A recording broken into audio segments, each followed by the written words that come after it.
آج کل جو چل رہے حالات ہندوستان بھر میں، خاص طور پر ان تمام زہریلے مواد کو جو نشر کیا جا رہا ہے سوشل میڈیا پر، اور نبی پاک صلی اللہ تعالیٰ علیہ وسلم کو ٹارگٹ کرنا، اسلام کو، قرآن کو، خدا کی ذات کو، اور یہاں پر بھڑکانا جس کو کہتے ہیں کمیونل ہارمونی کو ڈسٹرب کرنا، یہ باضابطہ پلاننگ کے ساتھ کیا جا رہا ہے۔ یہاں پر بھی حکومتیں سپورٹ میں ہیں ان گستاخوں کے، کہ انہیں باضابطہ چھوٹ دی جاتی ہے کہ جو دو سمودائے میں لڑا سکتے ہوں، نفرت پھیلا سکتے ہوں، ایسے لوگوں کو۔ ایسے ہی کئی دنوں سے ہم یہاں پر دیکھ رہے ہیں ہندوستان میں کچھ تو چھپے ہوئے ہیں جو فیک آئی ڈی سے ویب سائٹ بنا کر یا پھر سوشل میڈیا اکاؤنٹس بنا کر اس میں بھدی چیزیں ڈالا کرتے، گندی گالیاں۔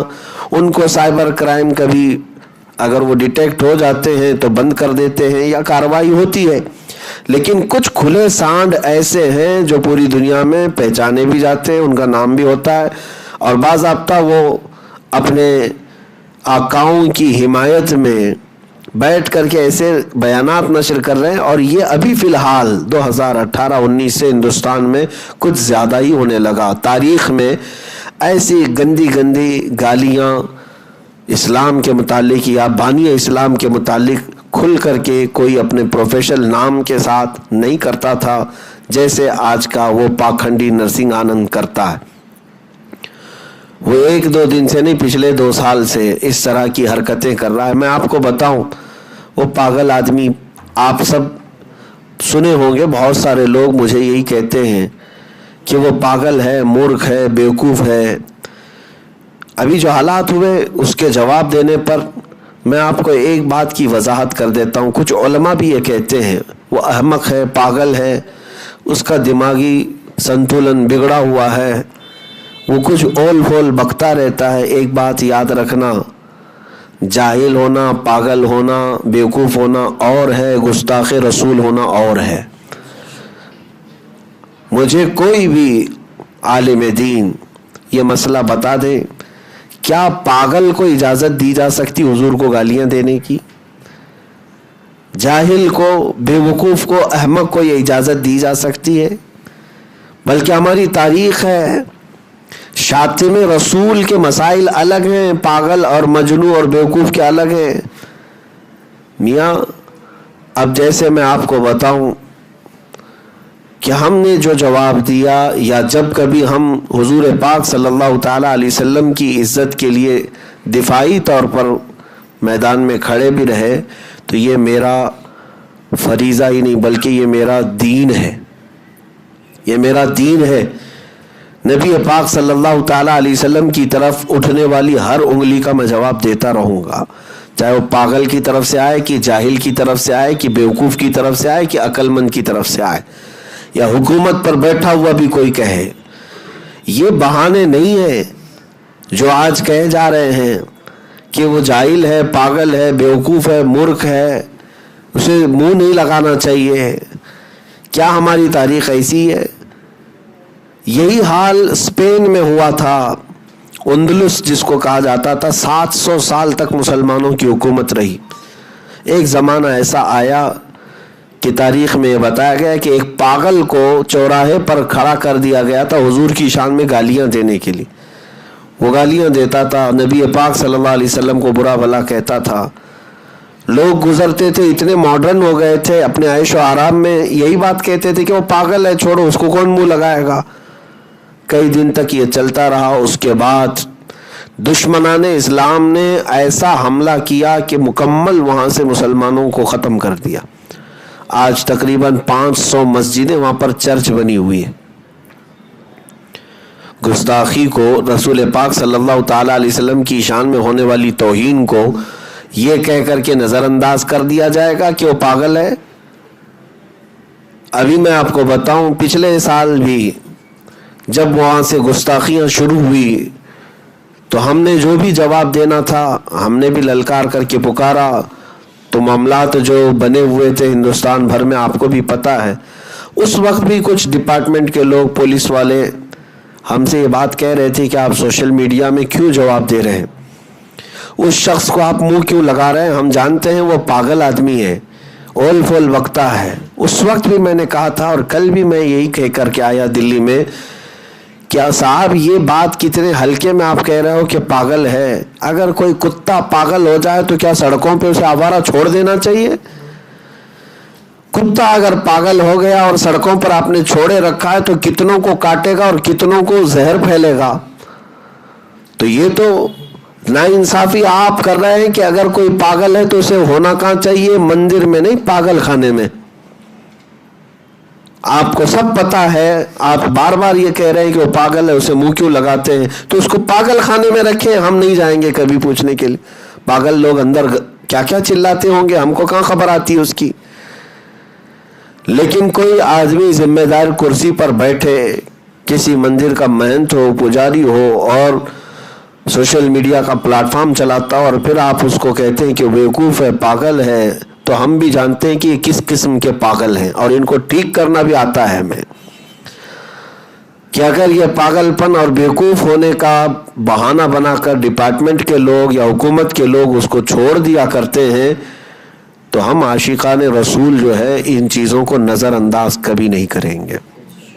ہاں، جو جواب ہوگا ہم جواب دیتے رہیں گے انشاءاللہ العزیز.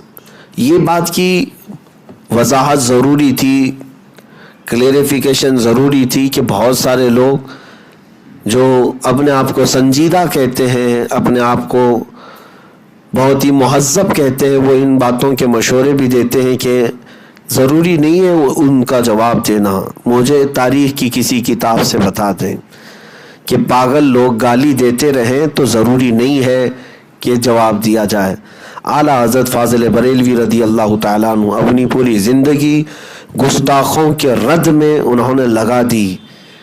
فاضل بریلوی رضی اللہ تعالیٰ عنہ کی کتابیں اٹھا کر کے دیکھیں، ان کے سامنے بھی جو گستاخیاں کر رہے تھے وہ ایسے لوگ تھے جن کی باتیں آج بھی کتابوں میں لکھی ہوئی ہیں. اونچی حرکتیں کرنے والے، جاہلوں جیسی حرکتیں کرنے والے. تو کیا ایک عاشق رسول، ایک امام ربانی نے یہ کہہ کر چھوڑ دیا کہ وہ نرے جاہل لوگ ہیں، بد اخلاق لوگ ہیں، اونچی حرکت کرنے والے ہیں، ان کی بات کون سنے گا؟ نہیں. ہمارا فریضہ یہ ہے کہ نبی پاک صلی اللہ تعالیٰ علیہ وسلم کی طرف اگر کوئی انگلی اٹھی یا تیر چلا تو یہ نہیں دیکھا جائے گا کہ وہ پاگل نے چلایا ہے، جاہل نے چلایا ہے، بلکہ ہم اگر حضور سے محبت کرتے ہیں اور حضور کی محبت کا تھوڑا حصہ بھی تمہارے سینے میں ہے تو جواب دینے کے لیے آپ کھڑے رہیں گے. یہ ہے ناموس رسالت کی حفاظت کا مسئلہ. اب ان تمام باتوں کے بعد مجھے جو بات عرض کرنی ہے وہ یہ ہے کہ بہت سارے لوگ انتظار میں ہیں 17 جون کو کیا ہوا. آپ کو پتہ بھی ہے 17 جون کو ہم نے چیلنج کر کے بلایا نہیں کسی کو، یہ سب کو پتہ ہے. لیکن ایک لومڑی کے بچے نے پکارا تھا. وہ اپنے گوفے میں بیٹھ کر کے بہت زوردار طریقے سے چیخ چلا کر کے کہا تھا کہ 17 جون کو میں دلی کی جامع مسجد جا رہا ہوں، اسلام کی سچائیاں بتاؤں گا، ان کی کتابوں سے بتاؤں گا. اور سارے مولانا لوگ، سارے علماء جو وہاں آتے ہیں جمعہ میں یا جو آ سکتے ہیں، ان کے لیے اس نے چیلنج کیا تھا. میرے عزیزو، یہ تمام علماء کی طرف سے یا حضور پاک صلی اللہ تعالیٰ علیہ وسلم سے محبت کرنے والوں کی طرف سے یہ ضروری تھا کہ اس پاکھنڈی کو پھر بلایا جائے کہ ٹھیک ہے اگر تو آ سکتا ہے تو آ جائے. یہ تو پہلے دن بھی ہمیں معلوم تھا، پہلے دن بھی. یہ نوٹس یا اس کو ہاؤس اریسٹ کرنا یہ تو بعد کی بات ہے. جس دن وہ خبیث گیدڑ بھپکی دیتا رہا اسی دن ہمیں معلوم تھا یہ کیا اس کی 7 نسلیں بھی نہیں آئیں گی، ہمیں پتا تھا. لیکن میرے عزیزو، اس کا مطلب یہ نہیں ہے کہ ہم یہاں بیٹھ کر کے یہ کہہ دیں کہ تو نہیں آ سکتا، بلکہ یہ ضروری تھا کہ تو نے اس قوم کو للکارا ہے جو تلواروں کے سائے میں بھی اپنی گردن نماز کے لیے جھکانے کو تیار رہتی ہے. تو نے اس قوم کو للکار کر کے کہا. تو یہ سمجھ رہا ہوگا کہ میں یہاں سے گیدڑ بھپکی کروں گا، چیخ پکاروں گا، کوئی مولوی نہیں آئے گا، کوئی آئے گا نہیں، ڈر کے مارے کہ کون مقابلہ کرے گا، ہندو مسلم ہو جائے گا. جو کچھ بھی ہوگا سب جائے کہیں پر، لیکن ہمیں اتنی بات یاد ہے کہ نبی پاک صلی اللہ تعالیٰ علیہ وسلم کی عزت کی بات آئے، جب ہم آگ میں کودنے کی بات کر سکتے ہیں تو جامع مسجد میں جانے کا کیا مسئلہ ہے؟ الحمدللہ۔ تو بات اب یہ ہے کہ ادھر سے جب اس طرح کی بار بار باتیں آ رہی، یہ بھی میں آپ کو بتاتا ہوں، اپنی قوم میں ہیرو بننے کا شوق تھا، اس گیدڑ کے بچے کو، اس لومڑی کے بچے کو جو پیسہ کھا کر کے بیٹھا ہوا ہے اور اپنی ہی قوم سے در در کی ٹھوکریں کھایا ہوا آدمی، جب اپنی گرتی ہوئی شہرت کو دیکھ کر کے اس نے یہ محسوس کیا کہ کچھ اور نیا چھوڑنا چاہیے، لیکن جب اس طرح کی باتیں للکار کر کے وہ پورے اتنے بڑے مجمع کو، اتنے بڑے عاشقان رسول کی جماعت کو کہے، تو یہ میرا کرتویہ تھا، یہ میرا فریضہ تھا، یا میرا دین تھا۔ تو بہرحال 17 تاریخ کے انتظار میں تو میں بھی دن و رات کاٹ رہا تھا کہ انشاءاللہ العزیز اس دن جائیں گے۔ اب کچھ لوگوں کو ایسا لگتا ہے کہ اسے نوٹس دے دی گئی تھی نہیں آنے کی، اور اس کے بعد اس کو تنبیہ کر دی گئی تھی کہ وہ نہیں آئے گا۔ یہ سب باتیں جو آپ کہہ رہے ہیں یہ مجھے بھی پتا ہے، لیکن اس لومڑی کے بچے کو آپ اگر اچھی طرح سے پہچانیں تو آپ کو سمجھ میں آئے گا کہ اس طرح کی نوٹسیں اس کو پتہ نہیں 100 سے زیادہ دی جا چکی، اس کے باوجود وہ سب توڑ دیتا ہے۔ کورٹ لکھوا کر کے بھیجتی ہے کہ اس کے بعد جا کر کے تم کوئی بھی اس طرح کی بھاشن بازی نہیں کرو گے، وہ کورٹ کے آدیش کو پیٹھ پیچھے ڈالتا ہے اور خود نکل کر کے پھر وہی حرکتیں کرتا ہے۔ کتے کی دم جلدی سیدھی نہیں ہوتی، تو اس طرح کی حرکتیں وہ جب بار بار کرتا ہے تو ہمیں اس بات کا اندیشہ تھا کہ یہ نوٹس تو بہرحال سوشل میڈیا پر دکھائی گئی ہے، یا جو بھی باتیں پھیلائی جا رہی ہیں، کیا پتہ کہ دوسروں کو بیوقوف بنانے کے لیے اس طرح کی حرکتیں کرے کہ ہم کو نوٹس دی گئی ہے نہ آنے کی، اور پھر عین دن 17 جون کو ہم سب اپنے اپنے ہاں بیٹھے رہے کہ وہ نہیں آنے والا ہے، اور کسی طرح وہ اپنی سیکورٹی میں آ جائے اور پھر پوری دنیا کو یہ کہے میں آ گیا اپنی جگہ پر، یہاں تو کوئی مولوی نہیں آیا۔ تو میرے عزیزوں، ہمیں ان تمام چیزوں کی طرف وہ تھا، اس لیے ہم حاضر رہے تاکہ ایسے گیدڑوں کا جواب دینے کے لیے انشاءاللہ العزیز اللہ تبارک و تعالی ہر جماعت میں، ہر قوم میں کسی نہ کسی کو پیدا ضرور کرے گا۔ اب رہی بات، کیا ہم وہاں پر کمیونل ہارمونی کو ڈسٹرب کرنے کے لیے گئے تھے؟ کیا وائلنس تھا؟ وائلنس کرنے کے لیے گئے یا پروٹیسٹ کرنے گئے، پردرشن کرنے گئے، دھرنے کے لیے گئے؟ نہیں۔ کیا آپ نے مجھ سے کبھی اس چیز کا اعلان سنا کہ میں نے آہوان کیا کہ 17 جون 2022 کو آپ بند رکھیں گے یا پردرشن کریں گے یا آپ جو ہے مظاہرہ کریں گے، احتجاج کریں گے؟ کوئی چیز نہیں، بلکہ اتنا اعلان تو ہر ایک کو پتا تھا۔ میں نے کہا تھا کہ انشاءاللہ 17 تاریخ کو میں جامع مسجد حاضر رہوں گا، اور پھر ہم نے ساتھ میں یہ بھی اعلان کیا تھا کہ میں کسی کو بلایا نہیں ہوں، میں تنہا جا رہا ہوں، اور الحمدللہ اسی طرح ہوا بھی۔ میں سفر میں رہا، میرے ساتھ ایک دو جو ہمارے بچے ہوتے ہیں